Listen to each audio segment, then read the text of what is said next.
Hola, ¿cómo están? Espero que estén bien. La vez pasada les hablé un poco del conocimiento visoespacial y ahora vamos a seguir viendo cómo se desarrolla en el niño ese conocimiento visoespacial. Espero que hayan entendido la primera parte.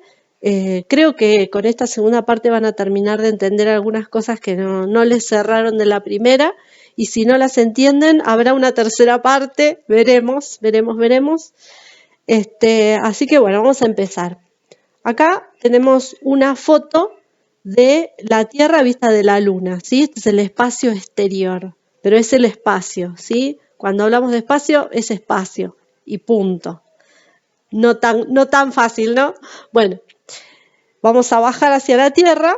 Ahora estamos en la Tierra y les voy a decir que la conciencia que tiene una persona sobre la organización espacio-temporal está estructurada por la ubicación de su cuerpo y la de los objetos en el espacio, y la ubicación de los objetos en referencia al propio cuerpo, y también de la secuencia de actos motores en el tiempo.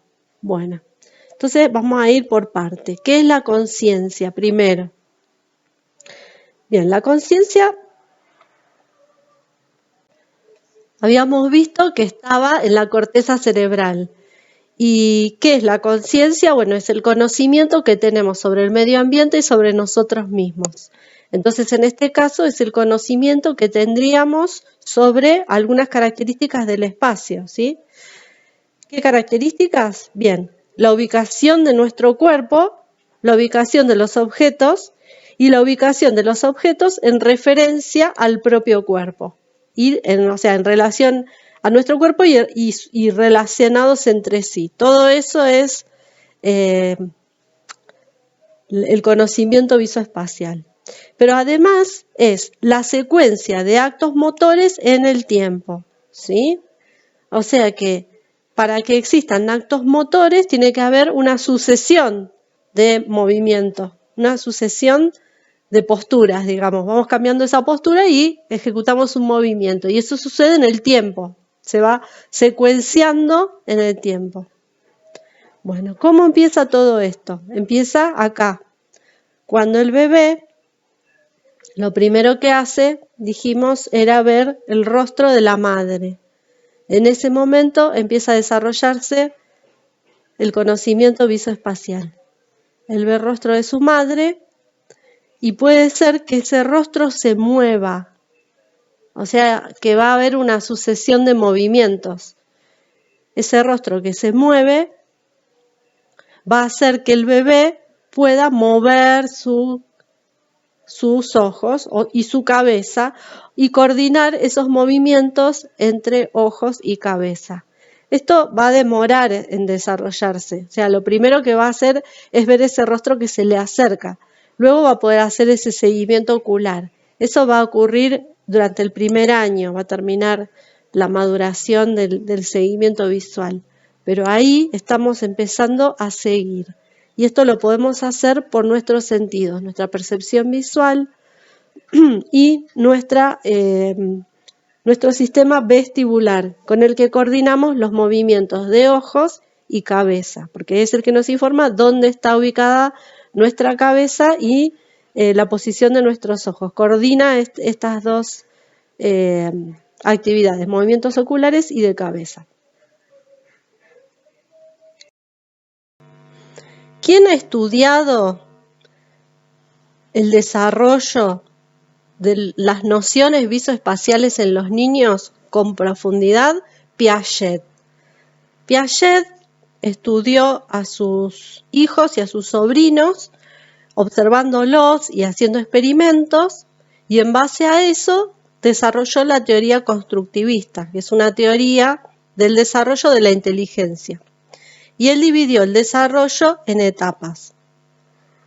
De 0 a 2 años es la etapa sensorio-motora.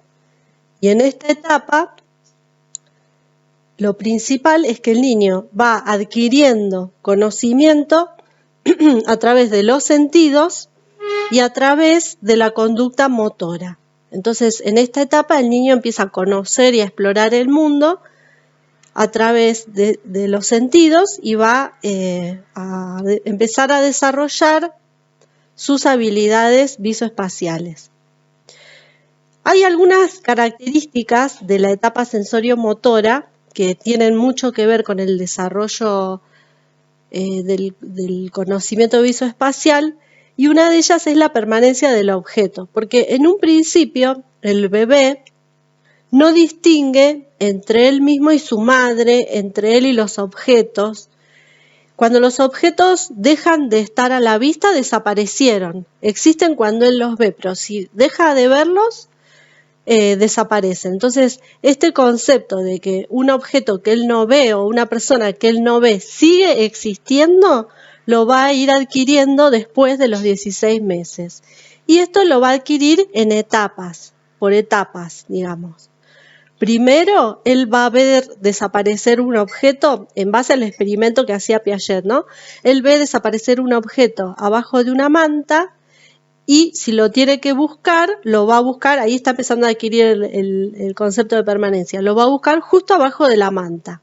Después había otro experimento donde el objeto se corría por debajo de la manta, pero se veía que el objeto se estaba corriendo. Y en un principio él lo busca donde lo vio desaparecer y después se da cuenta que lo puede buscar más allá, hacia el lugar donde vio que se movió el objeto, por debajo de la manta. Y finalmente, el concepto total es cuando, a pesar de que él no ve que el objeto se movió, él imagina dónde puede estar y lo va a buscar. Además, en la etapa sensorio-motriz, lo que va a ocurrir es que él va a organizar su esquema corporal a través de las coordinaciones entre los movimientos y espacios corporales. O sea que este conocimiento del espacio y de los movimientos le va a permitir organizar su esquema corporal y va a establecer entre los mismos, entre su cuerpo y su esquema corporal y el espacio, va a establecer relaciones topológicas. Establecer no sería la palabra porque en realidad él empieza a desarrollar este concepto, ¿no? En esta etapa sensorio-motora. Bueno, inicialmente el bebé desarrolla un espacio bucal, ¿sí? En los primeros meses, digamos. Después visual y luego auditivo. Para usar el espacio bucal se va a valer del olfato y el gusto. Esto es lo que vimos el otro día en la clase de integración sensorial, cuando esa relación que tiene con su madre se va a ver favorecida en base al olfato y al gusto, porque él va a sentir el olor, va a oler el olor de su madre y va a sentir el gusto de la leche, que va a ser particular, y va a buscar eso, va a buscar su leche para sobrevivir, para el afecto, para lo que sea. En el espacio visual y auditivo va a seguir la cara humana y luego la voz. Para ello usará su sistema vestibular que le permite coordinar los movimientos de la cabeza y los ojos, lo que les decía antes, es decir, inicia la integración sensorial con los sentidos que están más maduros, ¿sí? Sistema vestibular, olfativo y el gusto. El olfativo más que el gusto, ¿no? Luego suma un espacio táctil y hacia los 4 meses la interacción de estos espacios es posible gracias a la conducta motora, cada vez va adquiriendo mayor destreza. Esto que decíamos de que hay una conducta motora que está en desarrollo, que va siendo cada vez más hábil, y la percepción a través de todos los sentidos. De ahí la importancia de que exista una buena integración de toda esta información, porque en esta etapa es principalmente sensorial.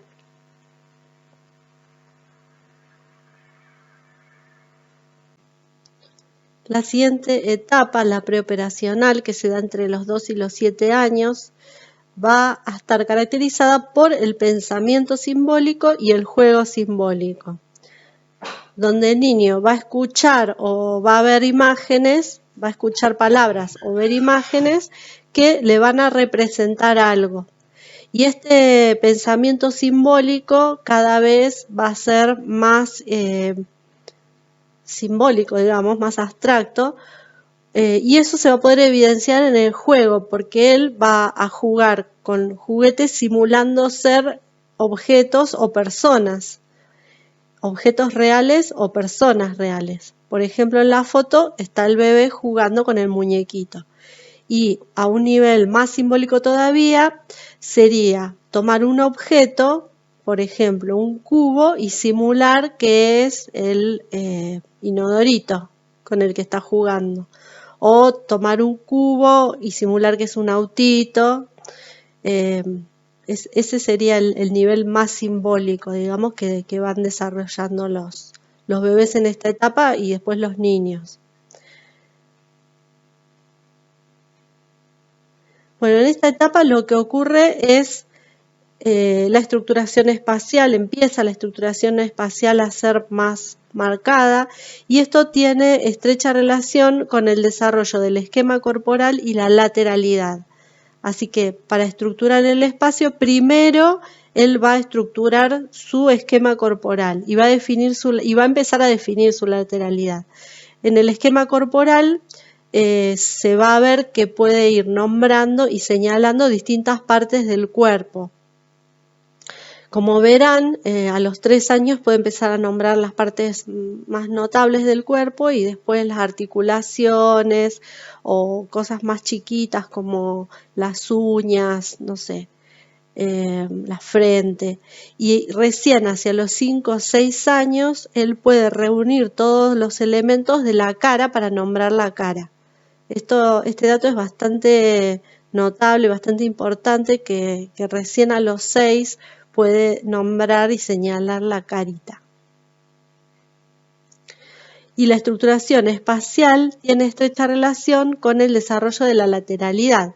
La lateralidad tiene distintas etapas, esto lo van a ver también en psicomotricidad o ya lo vieron posiblemente. Hay un hemisferio que se especializa en habilidades motoras y lenguaje y el otro hemisferio que está relacionado con justamente el desarrollo visoespacial. Entonces es importante que cada hemisferio se especialice.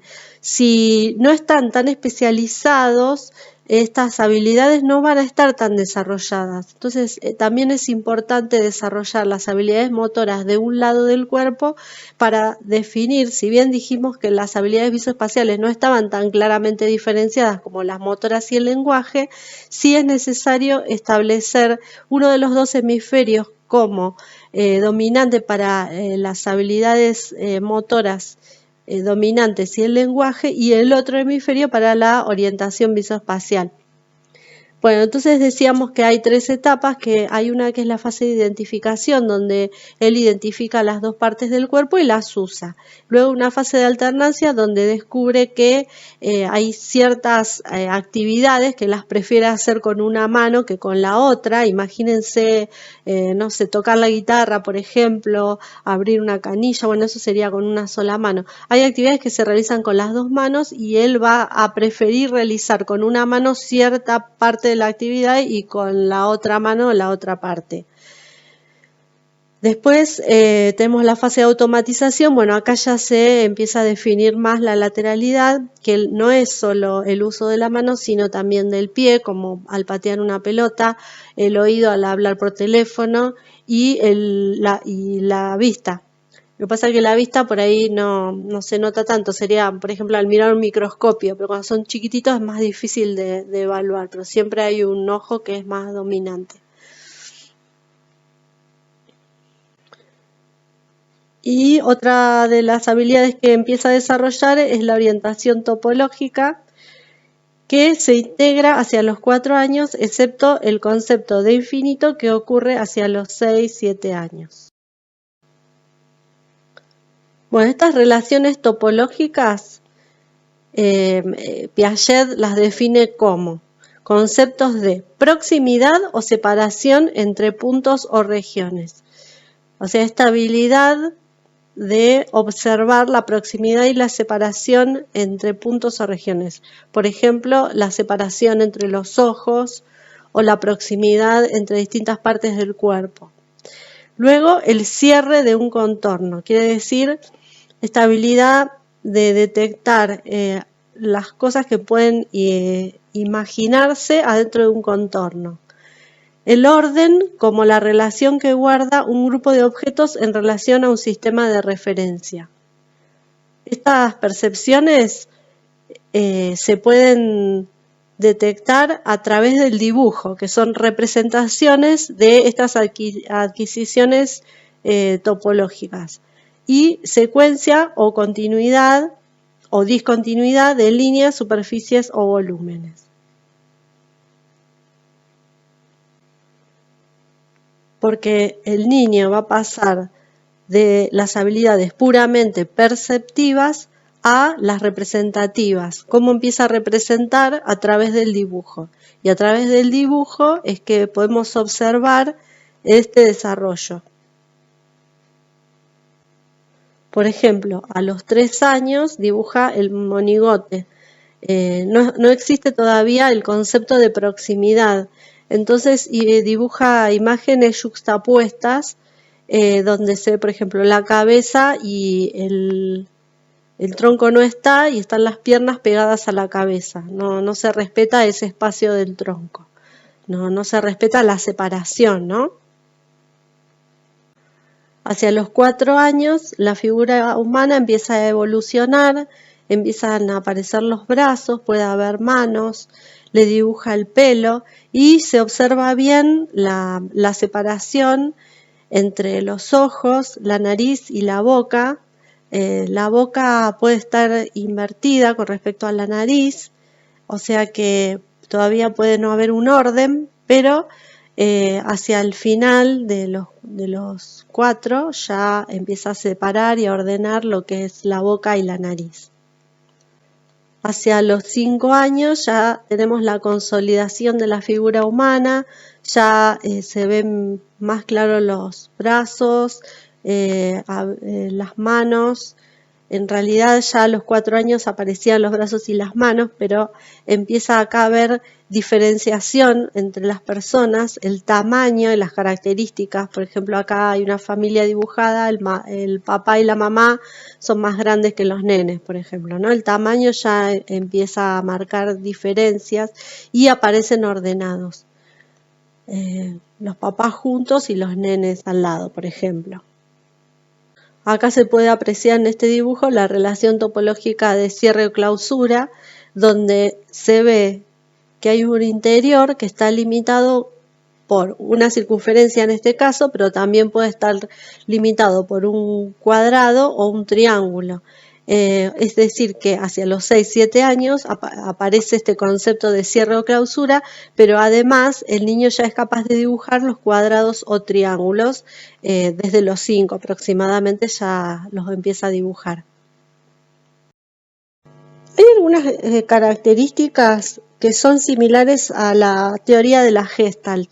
En realidad Piaget dice que si él hubiese conocido esta teoría, se hubiera vuelto gestaltista o algo así sería, porque tiene mucha similitud con la percepción del espacio y la forma en la que el cerebro procesa dicha información.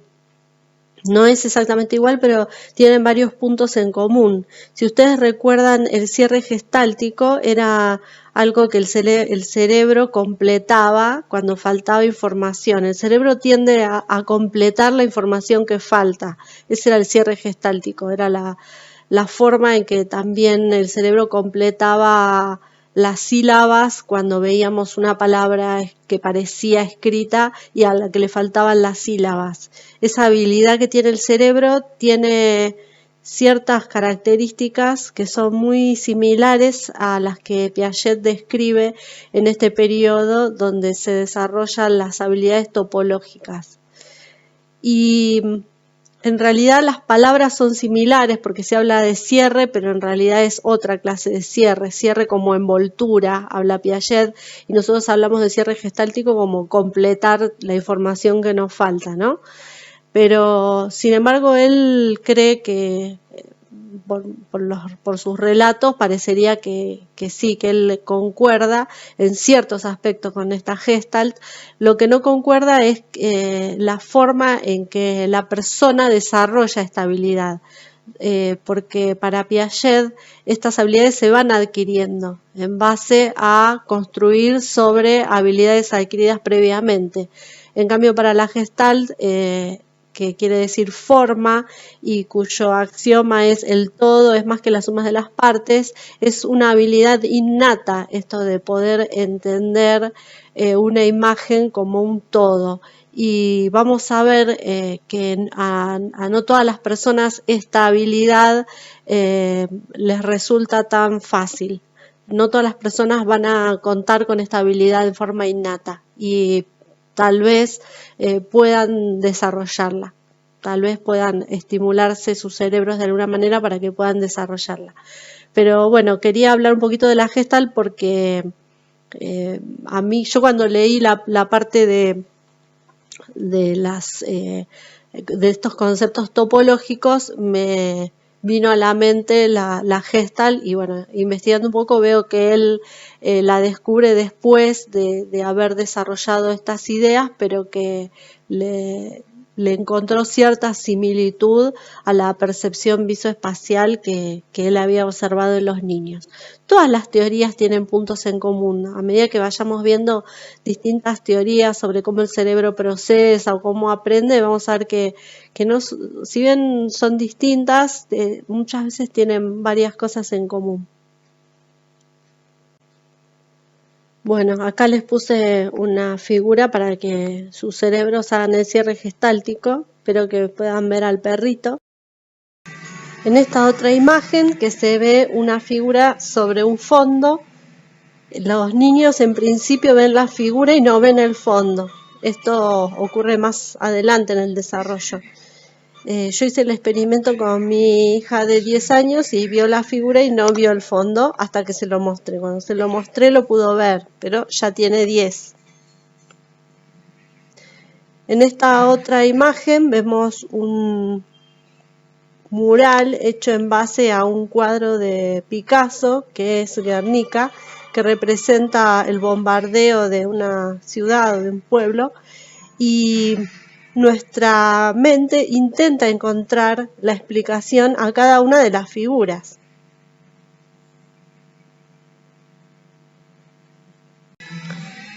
Siguiendo con los experimentos y con las figuras abstractas, acá les muestro un cuadro de arte bien abstracto, que me gustaría saber qué ven ustedes. Yo lo que veo son un montón de manchas de colores, muy lindos colores, pero manchas. Y para continuar con los experimentos se lo mostré a mi hija y me dijo que vio un tiburón, no, perdón, un pez montando un delfín, una silla, garras, un barco y no me acuerdo qué más. Lo tendría que haber anotado porque me hizo una lista bien larga de cosas que vio. Ahí me parece que no tuvo nada que ver la percepción y sí la imaginación. Bueno, esto de la Gestalt en realidad quería comentarlo porque es otra de las teorías de la percepción que influye sobre el desarrollo visoespacial, pero corresponde a otra corriente, digamos, no tendría que ver con Piaget, es como un paréntesis que hacemos en la teoría de Piaget.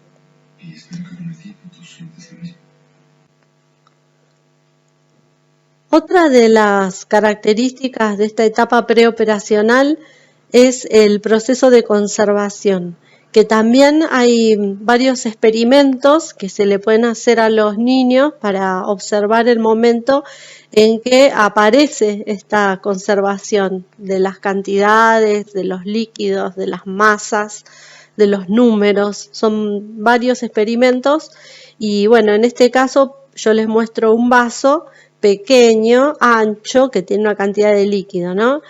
Y luego lo pasamos al otro vaso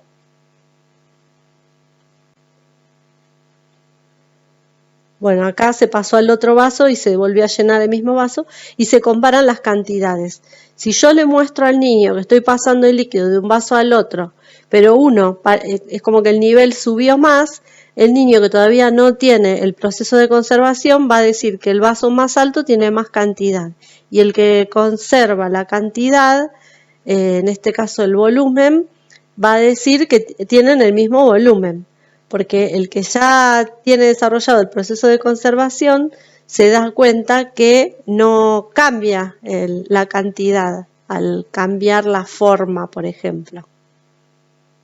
En este caso, la posición. Acá es la conservación de los números, esto aparece entre los 6 y 7 años y se ven unas fichitas que están desordenadas y luego ordenadas. Entonces el niño que todavía no tiene el proceso de conservación va a decir que va a haber más cantidad a la derecha que a la izquierda, ¿no? Señalando dónde hay más cantidad. O que hay más cantidad cuando se acomodan las fichas, por más que vea cuando se acomodaron las fichas, le da la impresión de que acomodados de esa manera son más porque es más alta la fila, una cosa así. Y en este otro ejemplo, que también se da entre los 6 y 7 años, es el proceso de conservación de masas.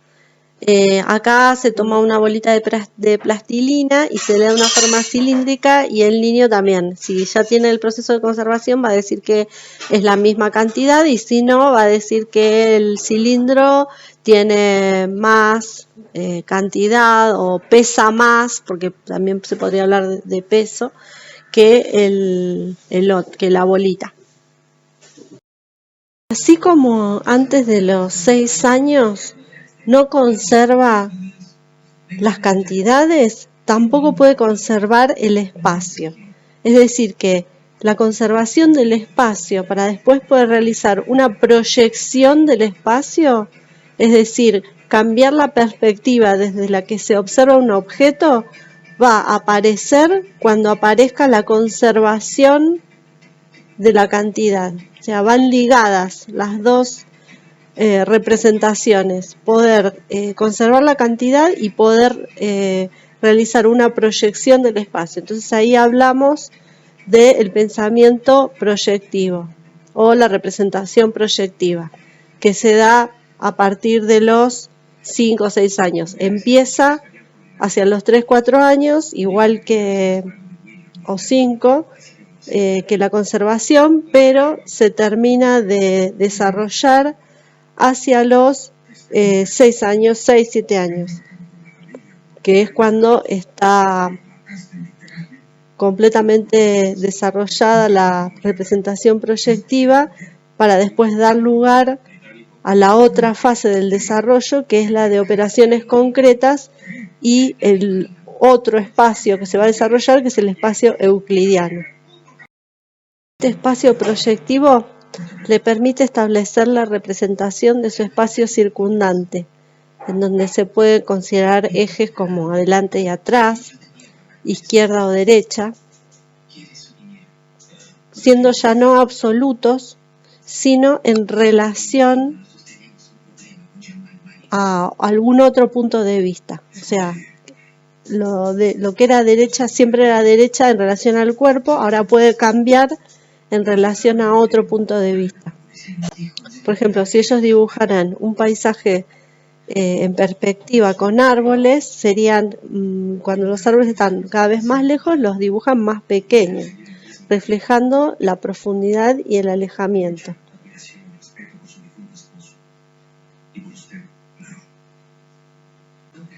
Y finalmente, en la etapa de las operaciones concretas, el espacio proyectivo se consolida y se empieza a desarrollar un espacio euclidiano.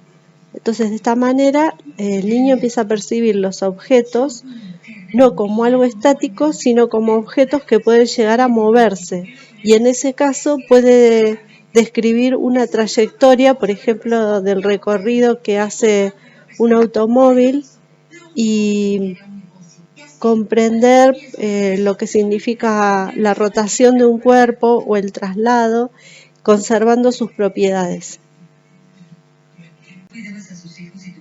Castro Bustamante se refiere al espacio total, donde ya se han desarrollado todas las características del espacio topológico, proyectivo y euclidiano. El espacio euclidiano es aquel donde se tienen experiencias relativas al mundo de las medidas, distancias, los ángulos, subsumiéndose allí los aspectos proyectivos y topológicos que configuran en unión con lo euclidiano el espacio total sobre el cual se debe desarrollar nuestra capacidad de ubicación en el espacio, logrando de esta manera la estructuración espacial. Entonces tenemos el conocimiento de las categorías de relaciones espaciales, topografía, podemos situar objetos en relación con los demás, relaciones proyectivas, o coordinar los objetos entre sí en relación con un sistema o coordenadas de referencia, poniéndose en juego medidas de longitud, volumen y superficie, espacio euclidiano. De esta manera se logra la llamada estructuración espacial del propio cuerpo, incluyendo la representación mental y la estructuración del espacio.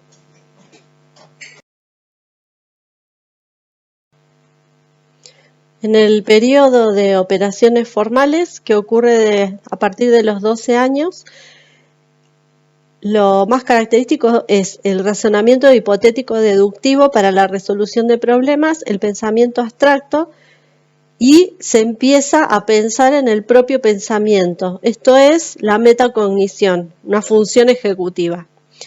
Y supera la concepción de espacio como esquema de acción y entra a formar parte de un esquema general de pensamiento. Con respecto a las matemáticas, si hay unas matemáticas que son euclidianas, en relación a ese espacio euclidiano, hay unas matemáticas que son no euclidianas y esas son las que se pueden desarrollar a partir de esta edad, a partir de los 12 años. Se puede adquirir ese conocimiento. Entonces vamos a ver un modelo de geometría no euclidiana. Por ejemplo, si nosotros consideramos que los meridianos de la Tierra son paralelos entre sí y perpendiculares al ecuador, podemos decir que son paralelos, pero se tocan en los polos, o sea, son rectas que se tocan en un punto. Estas son las matemáticas, la geometría elíptica, es otro tipo de geometría. Este esquema era el esquema de tiempo y espacio, es un tipo de geometría hiperbólica.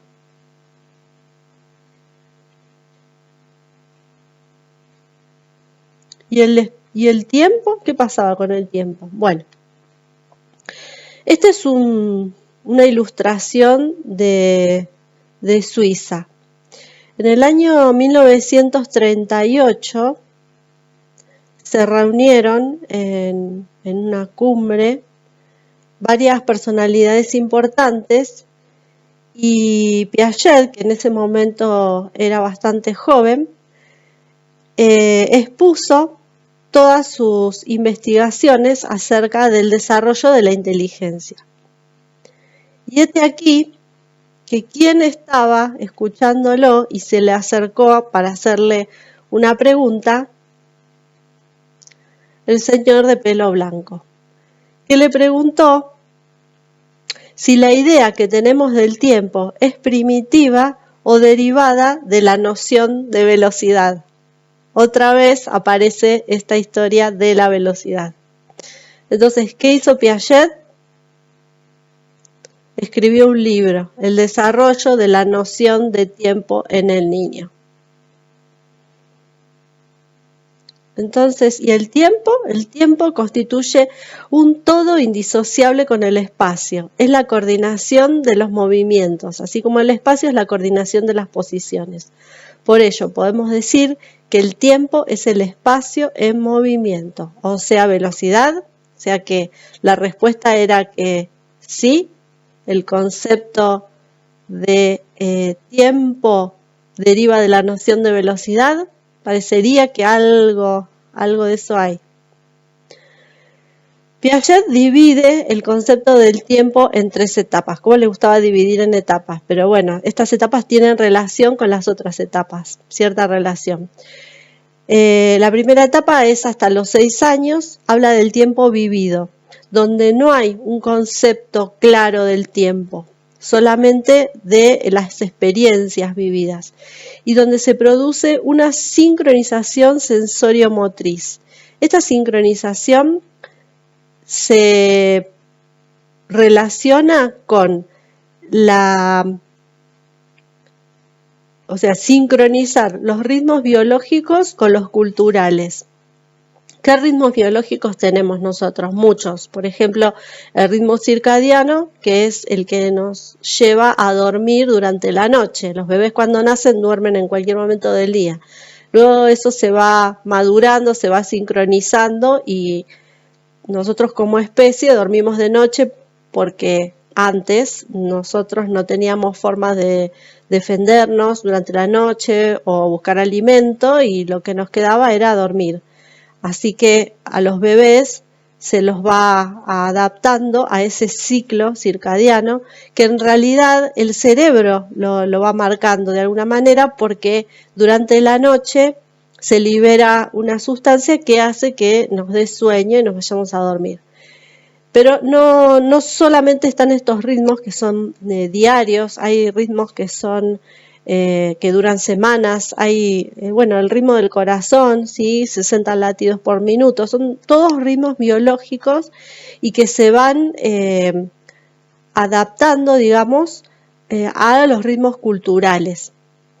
Luego, entre los 6 y los 12 años, ya hablamos del tiempo percibido, porque aquí ya estamos empezando a tener referencias del tiempo que no son tan precisas como los horarios o las fechas, sino que son, por ejemplo, el concepto de hoy y mañana o ayer, hoy y mañana. Ese tipo de concepciones son las que se empiezan a desarrollar en esta época. Y después, entre los 12 y los 16 años, se habla del tiempo concebido, que esta se parece más a la versión del adulto. Y acá agregué que entre los 6 y los 12 años, el niño comprende el concepto de simultaneidad. Si hablábamos de que existía para el cerebro la percepción del tiempo como una secuencia de eventos que suceden al mismo tiempo, se dice que son simultáneos. Y esto llamativamente, la simultaneidad es la forma en que procesa generalmente la información el hemisferio derecho. El hemisferio derecho es más bien simultáneo y el hemisferio izquierdo, estas son formas de procesamiento de la información en base a la teoría del procesamiento de la información, que sería otra teoría de cómo funciona el cerebro, donde dice que el hemisferio derecho es más bien simultáneo, tiene esa habilidad de procesar toda una escena simultáneamente. Es más gestáltico el derecho. Y el hemisferio izquierdo es más secuencial, que son dos propiedades relacionadas con el tiempo también. Y esta propiedad se desarrolla entre los 6 y los 12 años.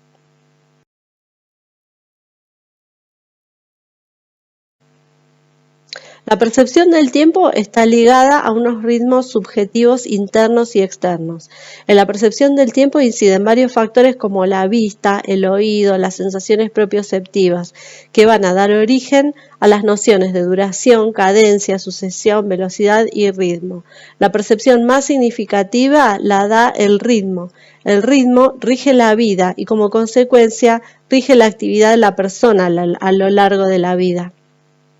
Estas son algunas características del tiempo. El tiempo tiene ritmos.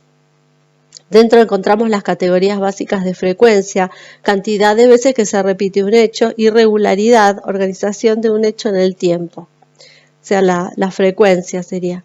Orientación, puede ser pasado, presente o futuro, posiciones relativas de los instantes, con las categorías de simultaneidad, hechos que ocurren al mismo tiempo, y sucesión, un hecho detrás de otro. Duración, Para ello, considerar la variabilidad, cambios en los ciclos de tiempo, permanencia, cuánto tiempo permanece sucediendo un hecho histórico y perennidad, posibilidad de que una cosa dure en forma indefinida. La duración de un hecho puede ser tiempo corto, medio o largo.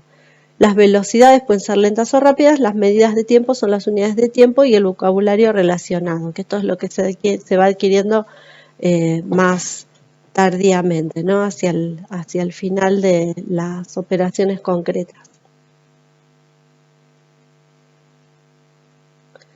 Bueno, y finalmente, esta es la última diapositiva, tenemos dos personas practicando un arte marcial. Dicen que las personas que practican arte marcial, igual que en las películas de arte marcial donde el tiempo se enlentece, logran una conciencia plena y de esta manera la sensación del tiempo se vuelve más lenta, el tiempo como que pasaría más lentamente. Así como ustedes se preguntan por qué a veces cuando uno está haciendo algo entretenido el tiempo pasa más rápido y cuando estamos aburridos el tiempo es más lento, bueno, algo de la cantidad de información que llega a la conciencia tiene que ver. Así que bueno, esto es todo por ahora y nos encontramos en la próxima reunión de Meets.